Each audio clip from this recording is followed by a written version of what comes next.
I work with rental property owners and aspiring rental property owners every day, and I help them buy these rental properties and do it smartly, making plans to achieve their success. So in today's video, I'm going to be bringing you a step-by-step guide to buying a rental property. Now, I'll let you know this isn't deal sourcing or financing advice at all. This really comes from the standpoint of preparing to run the portfolio successfully once you've acquired it. Now this is going to be brief. We're not going to go into all the details, but if you use this as a guide, it's a really great way to work together with your team to make sure you're following the steps in the right order.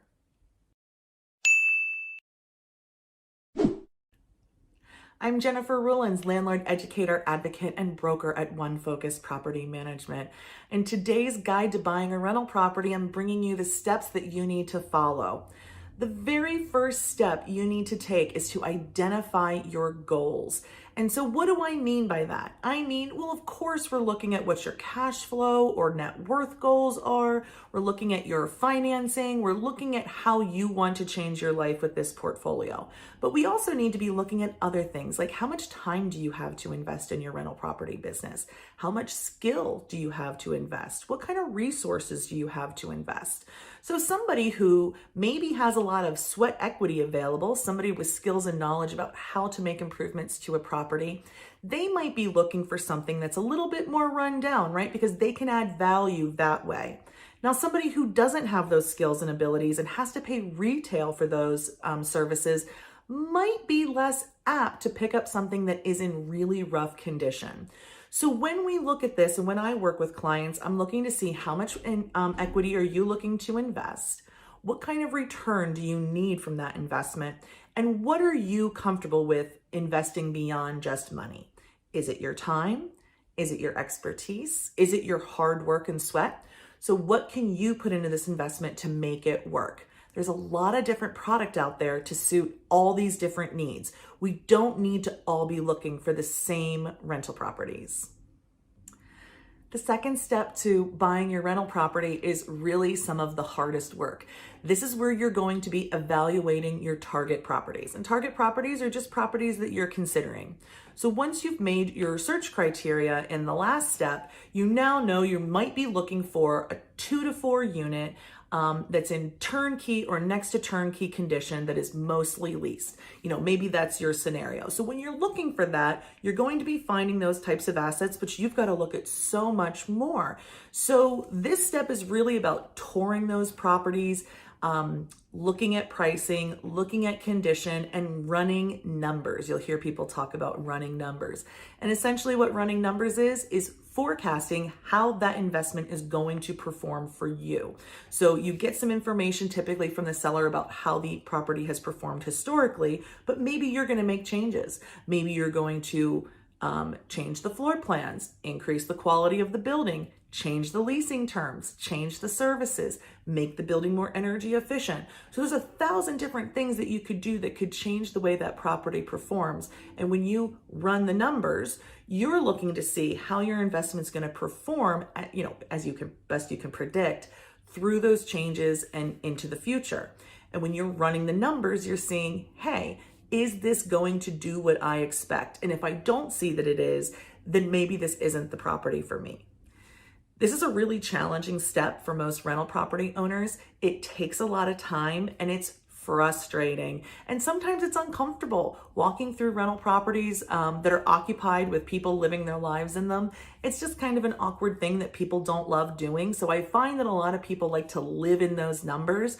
But the truth is, while you need to pay attention to those numbers and really work hard at making sure they work, you need to get yourself into the rental properties and walk them and see what's going on. So it's a really labor-intensive step, but if you're investing properly, it's probably some of the hardest work you have to do in this rental business. The third step to buying a rental property is to get this property under contract. And I'm not going to tell you how to negotiate or anything like that, but the contract is the first step in your buying the property, a specific property. So you've maybe viewed the property, run the numbers, and decided that this property works for you. You've negotiated back and forth with the seller, and you now have a contract to buy. A couple of things I want you to see in your contract. One are some contingencies. So let's get those contingencies for inspections. Whatever inspections make sense for the building and for your risk. So maybe it's a building inspection, which is pretty typical, but it could also be a radon inspection, a pest, like a pest inspection sometimes for termites. We can have some different kinds of environmental inspections. So make sure the contingencies are in there so you can get out of this deal if those inspections reveal something that you weren't expecting or that wasn't disclosed. Another contingency you might want to have is on whatever kind of financing you're arranging. And again, financing can be really straightforward or it can be incredibly complicated. Make sure that you're protected. If you're not able to get that financing together, then you need to be able to get out of the contract. The third contingency I want to make sure you're using in these, and this is different from buying a house to live in, is make sure there's a contingency that does not allow the seller to extend, renew, or offer new leases without your written permission. So this is very important. When you buy that property, you're buying the property, but you're also buying the leases that are on it. The leases in Pennsylvania, at least, do what's called runs with the land. So that means if the property is sold to me and the seller and the tenant have a contract, I'm now obligated by that contract until it ends. And so what could happen, and I've seen happen, is an investor makes a contract to buy a property, and between the point where the contract is signed and closing, the seller of the property, the current landlord, executes renewals and new leases on tenants that do not serve the buyer. So maybe the lease is extended at a lower rent than they wanted for a longer period of time. Make sure that when you make that decision to make an offer, that nothing else can happen without your written permission prior to closing that you would then be stuck with. Make sure you're not only asking for this, but you're monitoring it. Make it very clear to all the parties that this is the expectation. The fourth step of buying a rental property is sometimes called due diligence. And this is the part where you do those inspections we talked about in the previous step. So you're going to want to make sure to get those, pest control, radon, environmental, building inspections all lined up as soon as possible. And if possible, accompany the inspector. This is a great way to learn about the asset that you're buying and make sure you can make a plan, which is going to be our next step. You're also going to make sure that you get all the leases and information that you need. So you need to be asking a lot of questions. You should be able to get leases. You should be able to know who's in arrears, meaning not paid, has a delinquency. You should be able to know security deposit amounts, whether pets have been authorized, all of these different things about the tenants. This is your time to get that information. This is also the time to iron out any confusion. Is that security deposit $800 or $850? Did that tenant in fact pay last month's rent or not? Is there any move-in condition forms? Is there any move-in condition documentation? Asking a ton of questions and getting crystal clear allows you, sometimes you're going to find things you don't like, but it allows you to make a plan to overcome these things. And that's where the value you produce as an investor comes in. If you think you can make this property worth more, it's probably by your careful management. So this is the time to do the inspections, do them with some intensity and intention, and make sure you're getting all the information you need to confidently move forward with the purchase.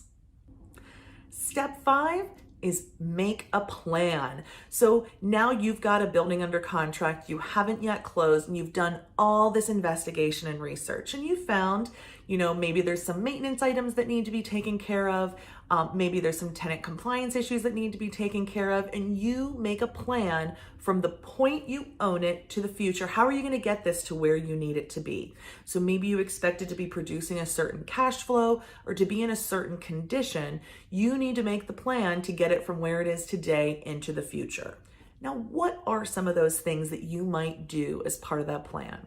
Well, it could be eliminating deferred maintenance. So maybe you make a list of deferred maintenance, prioritize it, and make a short-term or even a long-term plan to get it taken care of.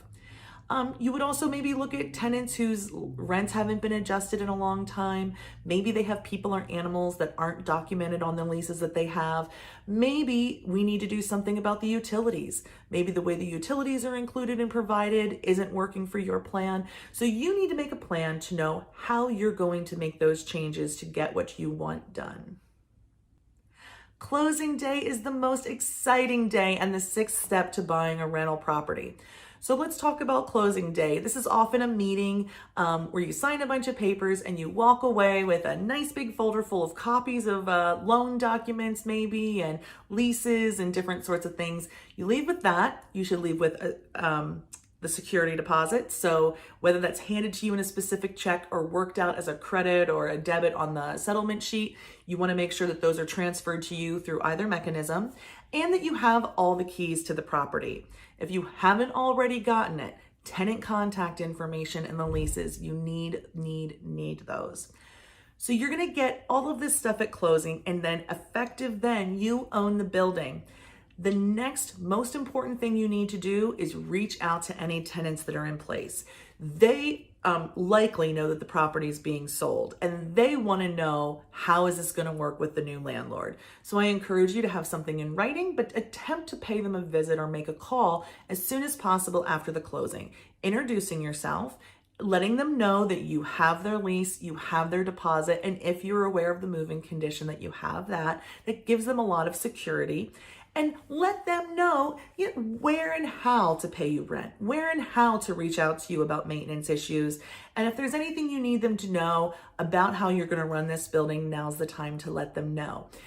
Try to keep it light and try to keep it more introductory. We don't want to make this this meeting tense or full of conflict. We want to make it easy and an introduction, and if anything, a fresh start for the both of you.